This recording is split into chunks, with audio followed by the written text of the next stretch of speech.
Saudi ka lang pala? Sabi ng mga taong nagmamaliit sa aming mga OFW dito sa Saudi Arabia.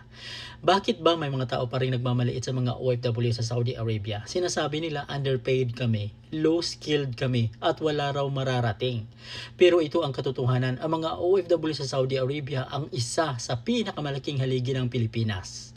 Ayon mismo sa Bangko Sentral ng Pilipinas, noong nakaraang taon ay umabot sa 2.2 billion dollars o mahigit sa 120 billion pesos ang naipadala ng mga OFW mula sa Saudi Arabia. Isipin nyo, bilyon-bilyon.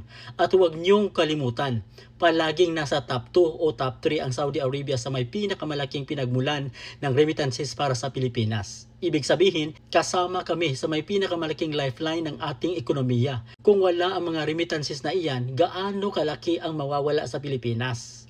At para sa mga nagsasabing low-skilled kami, tandaan ninyo, walang trabahong mababa kung marangal at pinaghihirapan.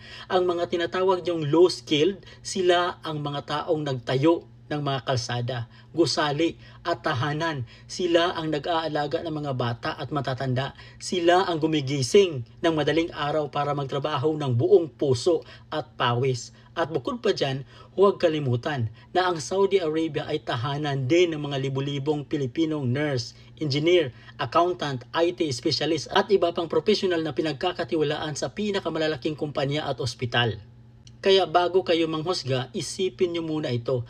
Ang bawat OFW sa Saudi Arabia ay hindi lang nagsasakripisyo para sa pamilya, kundi nag-aambag ng bilyong-bilyong peso sa ekonomiya ng Pilipinas. Kaya sa lahat ng nagmamaliit sa amin, tandaan ninyo, ang OFW sa Saudi ay hindi kailanman mababa. Kami ang nag-aangat. Kami ang dahilan kung bakit may pagkain sa hapagkainan, may diploma sa kamay ng mga anak at may pag-asa sa bansang Pilipinas.